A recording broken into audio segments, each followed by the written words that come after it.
Alright, let's look at how we can fix up the adapter. So it comes in a few parts. You need to print them. So is for this guy, you just print it upright. So the only support that you need is for the gap over here, and there's a gap over here. So it's pretty easy. This guy just print it this way, this guy this way, without support, and this will be two individual kind of pin that you print out. One side will be there will be some sort of at an angle, so that it's easier for you to fit it in. And then all you need is basically a Strike dart or Acufix dart over here, and then some sort of a screwdriver. Basically it's just something for you to guide some pushing later, you'll see. And last but not least, a mallet like this, or something that you can knock on. So over here, this is the piece itself. So you realize that you will not need any screws and any spring. Okay, first thing, you take this guy over here, then you can fit this in. Okay, it should be quite smooth, right? Okay, and the other one, okay, you just need to friction fit it in as such. Just put it together, then make sure that the both sides, the straight end is more or less aligned. Okay, so we can put it apart, twist it a little bit, make sure it's pretty aligned like this. Okay, so this thing can still move freely, okay, as you can see. So what we want to do is make this thing over here is basically a pivot. Okay, something like this. Okay, like this. Okay, yep. So next, basically the way to do it is, of course, later on when you put in this catch, it's going to be in this manner. So for example, when you put it in, okay, once it's in, okay, you would adjust it slightly. Okay,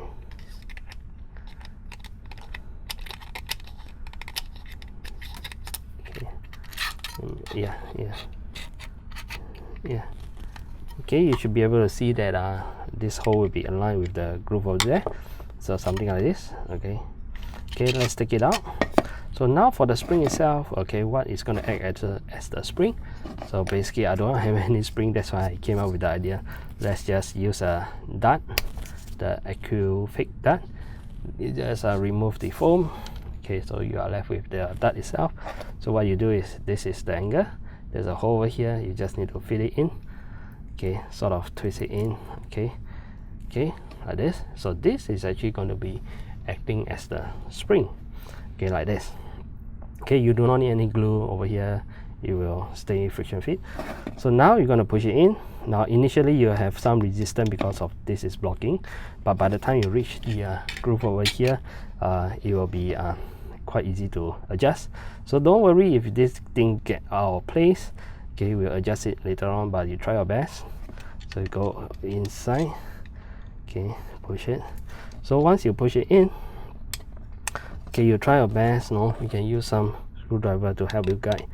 Okay, make sure you go in, and eventually it will just become loose again because this will fall into place. Okay, so next you just need to sort of adjust, okay, the basically the catch over there. Okay, I think my screwdriver is not long enough. Okay, to sort of, let me see. Okay, it's okay. Okay, let me just maybe adjust it off camera so it's easier. Okay, so if you adjust it, you can adjust from the top. I realize it's easier to adjust from this space over here. Just take something long enough to adjust it. Okay, so once you adjust it, you realize you need some resistance to sort of see the alignment. Not sure you can see the alignment like this. Then if you adjust it, you can see the alignment like this. Okay, so the next step is basically just to hit in the so-called the pin over here. So the next thing is to hit in the pin over here. So all you need to do is get a surface. Okay, then get ready. Now you can push this pusher so that you can roughly see the alignment. Put in the side that is a bit angled. to help you stick it. Okay, push in just slightly enough so that it holds. Okay, then hit it. Okay, then it will go in. Right, it should go in quite easily. Okay, then the other side again. Now you can do the alignment. Okay, just put it, then hit it. Okay,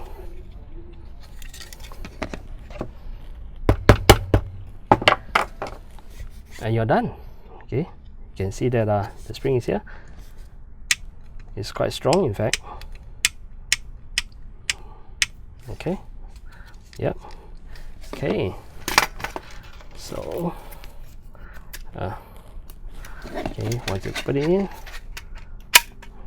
yep. Okay, now you might worry that if you tilt it, it will go up. Not, this will not happen when you are in the Rapidstrike. So you can see, you can go in like this. Yep. So if we bring down our Rapidstrike, okay, can bring the adapter. Okay, go in. You can see, yep, it works pretty fine.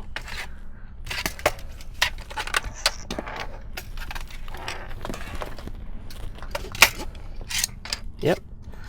Okay, yeah, so it's pretty good. Oh, by the way, when you print it out, I'll suggest you clean this part nicely. So, and you might want to test it with the catch. Make sure it catch. So now you can see that the spring itself is actually just a fake dart. Okay, provide quite good spring. Okay, yeah, it catches quite well. Yep.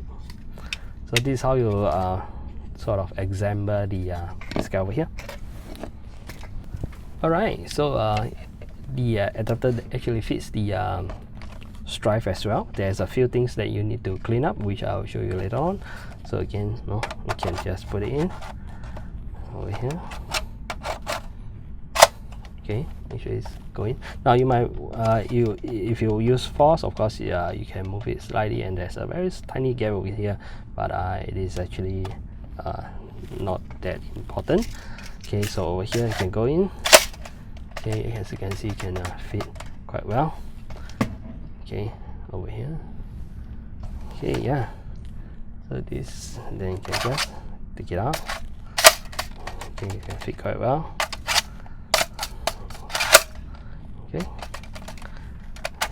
Okay, the whole thing when it come out is something like this. Yep. Okay.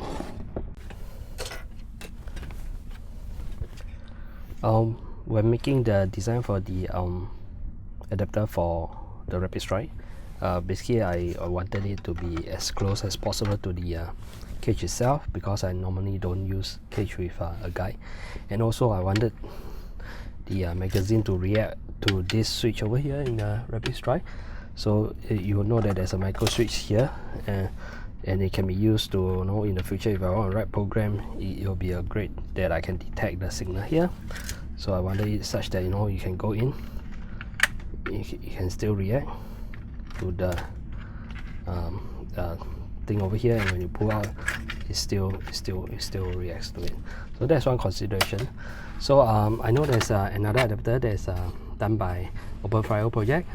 In fact, I tried out to print it out to have a look. I print halfway to check whether it does fit.